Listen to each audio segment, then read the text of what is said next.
बिस्मिल्लाहिर्रहमानिर्रहीम। अस्सलाम वालेकुम नाज़रीन, उम्मीद करता हूँ आप लोग खैरियत से हैं। मेरा नाम एतजाज़ फैसल है और ब्रॉडबेस ट्रेड एंड मार्केटिंग के चैनल के ऊपर आपको खुशामदीद कहता हूँ। नाज़रीन, आज की वीडियो के अंदर हम GFS 7 वंडर से रिलेटेड थोड़ी सी डिस्कशन करेंगे और मैं आपको बताऊंगा कि इस वक्त करंटली क्या सिचुएशन जो है GFS के अंदर चल रही है। मार्केट ओवरऑल हर प्रोजेक्ट की जो है वो डाउन है और उसी के साथ साथ GFS की जो वैल्यूज़ हैं वो भी बहुत ज़्यादा नीचे की तरफ हैं, इसमें कोई शक नहीं है। मगर मैंने बहुत सारी चीज़ें ऐसी हैं जो कि विटनेस की हैं। एक मेरे क्लाइंट हैं, उन्होंने ये चीज़ मुझे शेयर की थी कि जिसके अंदर ये चीज़ की वजाहत हो रही थी कि GFS के जो है वो ऑफिस के अंदर छापा मारा गया है और उनकी मैनेजमेंट को जो है वो गिरफ्तार कर लिया गया है। एक चीज़ मैं क्लियर तौर पे आपको बता देना चाहता हूँ, किसी को भी गिरफ्तार करना, स्पेशली उन लोगों को जो कि डेली बेसिस पे, जैसे कि इरफान भाई साहब हैं, वो डिजिटल के ऊपर अपनी इंस्टाग्राम पे और मोस्टली जो है वो पोस्ट लगा रहे होते हैं। GFS का ऑफिस जो है वो एक ऐसी लोकेशन के ऊपर ब्लू एरिया के अंदर मौजूद है जहाँ पे आप खुद भी जाके विटनेस कर सकते हैं और चीज़ें जहाँ पे ऑपरेशनल है और काम चल रहा है सिलसिला, वहाँ पे आपको दिख रहा होता है। वहाँ पे काफ़ी ज़्यादा कस्टमर्स का फ्लो है और इसके अलावा पूरी एक प्रॉपर टीम वहाँ पे बैठी हुई है और मेन ब्लू एरिया के अंदर, इस्लामाबाद के अंदर बैठी हुई है। तो उनको गिरफ्तार करना, अगर इस नहज पे अगर चीज़ें आ जाएं तो उनको गिरफ्तार करना कोई इतना मुश्किल नहीं होगा और ऐसा नहीं पॉसिबल होगा कि मैनेजमेंट एकदम से भाग जाएगी, उनको गिरफ्तार ना किया जा सके।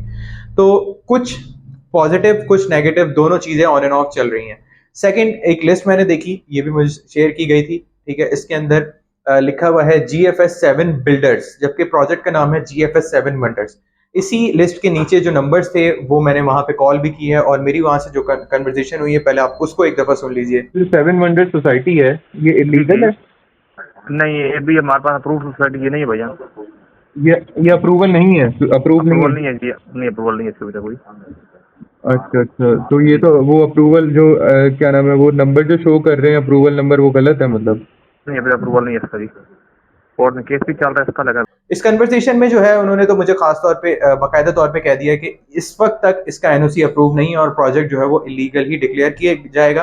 और इस तरह की चीजें जो है वो मोस्टली प्रोजेक्ट फेस कर रहे होते हैं। तभी मेरे जितने भी क्लाइंट्स हैं, जितने भी कस्टमर्स हैं, उनको मैं प्रॉपरली तौर पे वाजे कर देता हूँ इन्वेस्टमेंट से पहले ही कि ये प्रोजेक्ट लॉन्ग टर्म है और आपने अगर इसके अंदर इन्वेस्टमेंट्स करनी है या इस तरह के किसी भी प्रोजेक्ट में इन्वेस्टमेंट करनी है तो अपने माइंड को थोड़ा सा लॉन्ग टर्म आपको कंसीडर करना पड़ेगा। आप ऐसा नहीं कर सकते कि आप फॉरेन इन्वेस्टमेंट करें और उसके बाद फॉर जल्दी जल्दी आप एक्सपेक्टेशंस को अपनी रेस करें। चीजें ऐसी हैं, जैसे ब्लू वर्ल्ड सिटी है, इतना बड़ा प्रोजेक्ट है इस्लामाबाद में, चक्री रोड के ऊपर मेन लोकेट करता है। वो इतनी सारी चीजें फेस कर रहा होता है। बहुत सारे प्रोजेक्ट बनाना बहुत मुश्किल है पाकिस्तान के अंदर। ये अब मैं ये आपको बताता हूँ कि GFS के साथ क्या हो रहा है। अच्छा, क्योंकि कराची की कंपनी थी, ठीक है, कराची के बिल्डर्स हैं, उनका माइंडसेट थोड़ा सा डिफरेंट था। कराची के अंदर ये आप स्टार्टिंग में अगर जाते तो जो भी आपको बुकिंग्स करवानी थी तो आप GFS के ऑफिस ही जाके जो है सारी बुकिंग्स करवा लेते थे और आप प्लॉट अपनी पसंद का चॉइस करते थे और उसके बाद आपका डायरेक्ट प्लॉट होता था और फाइल का कोई झंझट नहीं था। यहाँ पे आए, इन्होंने देखा यहाँ का तो सिलसिला ही दूसरा है। यहाँ पे फाइल्स का चक्कर है, फाइल्स आप सेल करें, ओवर सीलिंग हो जाए, उसके बाद सिलसिला आगे की तरफ बढ़ाते हैं। तो एक मोनोपोली थी और उसको इन्होंने बाकायदा ब्रेक करने के उसी को ज्वाइन किया और उसको ज्वाइन करने के बाद अब आपको डीलर्स को खुश करना पड़ता है। सबसे पहले आप जब तक डीलर्स को खुश नहीं करते आपका प्रोजेक्ट ऊपर नहीं जाता। आप डीलर्स को खुश करेंगे तो ही आपका प्रोजेक्ट ऊपर जाएगा। इस चीज को उन्होंने शायद उस तरह से टेकअप नहीं किया। वो आए, उन्होंने कोशिश की कि मैक्सिमम वो रेवेन्यू खुद अपने पास रखें और इसका भी जो है वो उनको नुकसान उठाना पड़ रहा है और नुकसान उठाना पड़ा भी है। काफी ज्यादा कैंपेन्स नेगेटिव दानिस्ता तौर पे चलाई जा रही हैं GFS से रिलेटेड, जो कि नहीं चलानी चाहिए क्योंकि ये उन लोगों को इफेक्ट कर रही हैं जो जिन्होंने अपनी जमा पूंजी इस प्रोजेक्ट के अंदर इन्वेस्ट की हुई है और वो बहुत ज्यादा कंसर्न हो जाते हैं जब वो देखते हैं नेगेटिव कैंपेन्स हैं, डिफरेंट ग्रुप्स बनाए गए हैं व्हाट्सएप के ऊपर और उन ग्रुप्स के अंदर जो है वो इसके अलावा डेली बेसिस में नेगेटिविटी फैलाई जा रही है।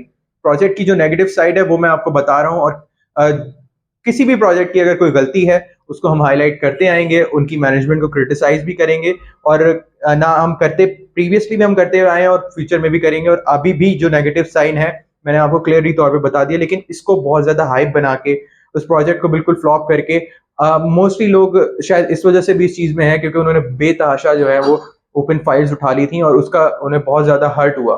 तो इस तरह की जो चीजें मैंने विटनेस की हैं, GFS की खुद की भी गलती है, कुछ डीलर्स जानबूझ के इसको क्रिटिसाइज कर रहे हैं, नेगेटिव कैंपेन्स कर रहे हैं। कुछ डेवलपमेंट के हवाले से जो देखा जाए चीजें वो भी अप टू द मार्क उस तरह से नहीं है जिस तरह से होनी चाहिए थी। इनको एक बनी बनाई सोसाइटी मिल गई है और उसके बाद इन्होंने जनरल ब्लॉक का मैप नहीं आया, तो कुछ चीजें इनको भी क्लियर करनी पड़ेंगी तभी जाके फ्यूचर में ये प्रोजेक्ट चल सकेगा। आप लोगों को इन दोनों चीज़ों से मुताल्लिक बताने का मकसद सिर्फ और सिर्फ ये है ताकि आप अपने आप को काम रखें। और ये प्रोजेक्ट ऐसा नहीं होता, इस तरह की इन्वेस्टमेंट ऐसी नहीं होती, ये स्टॉक मार्केट नहीं है कि आप डेली बेसिस पे आएँगे, वेबसाइट चेक करेंगे और आप देखेंगे कि आपके जहाँ पे आपकी इन्वेस्टमेंट्स हैं, जिस कंपनी में आपकी इन्वेस्टमेंट्स है, उसके कितने पॉइंट्स रेज़ हो गए या कितने पॉइंट्स नीचे हो गए। ये रियल एस्टेट की इन्वेस्टमेंट्स है और इस वक़्त जो है वो बहुत ज़्यादा नीचे की तरफ है मामलात और बड़े-बड़े प्रोजेक्ट्स जो हैं वो रुके हुए हैं। तो इस वक़्त आप डेली बेसिस पे मॉनिटर करके खुद को मेंटली तौर पे जो है वो डिस्टर्ब करेंगे। चीज़ें नेगेटिव हैं और वो बिल्कुल हैं, उनको सोसाइटी को भी देखना चाहिए और हम जैसे लोगों को भी आप तक बाकायदा तौर पे पहुँचाने की हमारी रिस्पॉन्सिबिलिटी है। और स्पेशली अल्हम्दुलिल्लाह मैं बड़ा ब्लेस्ड हूँ, जितने भी मेरे कस्टमर्स हैं मैंने तो बाकायदा तौर पे उनको ये चीज़ वाज़ेह कर दी थी कि इस तरह के प्रोजेक्ट्स हमेशा लॉन्ग टर्म ही आप कंसीडर करें और माइंड मेकअप मैं करता हूँ एटलीस्ट 3 टू 4 इयर्स का। मैं पहले भी काफ़ी वीडियोज़ में इस चीज़ को बयान कर चुका हूँ, लेकिन इस वीडियो में भी इसलिए बार-बार बता रहा हूँ ताकि आपको पता हो कि आपने कब देखनी है।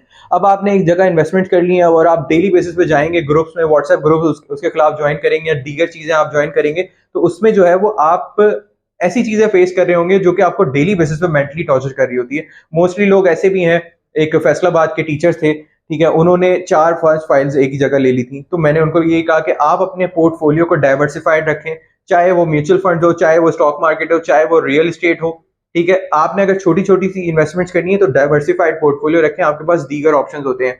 ये तो एक फेमस सेइंग है कि अपने तमाम अंडे एक बास्केट में नहीं रखने चाहिए क्योंकि जब वो बास्केट गिरता है तो सारे अंडे टूट जाते हैं।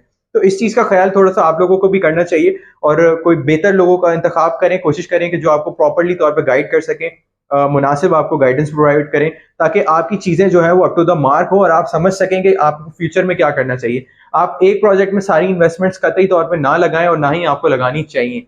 बाकी जो भी चीज़ें हैं, हमारे नंबर्स स्क्रीन के ऊपर मौजूद हैं। अगर आपको किसी भी किस्म की गाइडेंस चाहिए हो जीएफएस से रिलेटेड या उन प्रोजेक्ट से रिलेटेड जिनको हम मार्केट कर रहे हैं या कोई आपको सजेशन रिक्वायर्ड हो, तो आप डेफिनिटली मुझसे डायरेक्ट कॉल पे राब्ता कर सकते हैं। मैं इंशाल्लाह पूरी कोशिश और दयानतदारी के साथ आपको गाइड करने की कोशिश करूँगा। जो मेरी समझ है, जो चीज़ें मैं विटनेस करता हूँ या जो चीज़ें मैं देख रहा हूँ, अपनी नॉलेज के हिसाब से आपको प्रॉपर्ली तौर पे सारी चीज़ें बयान करूँगा इंशाल्लाह। अपना ख्याल रखिएगा। नेक्स्ट वीडियो तक के लिए मुझे इजाज़त दीजिए। अल्लाह हाफ़िज़।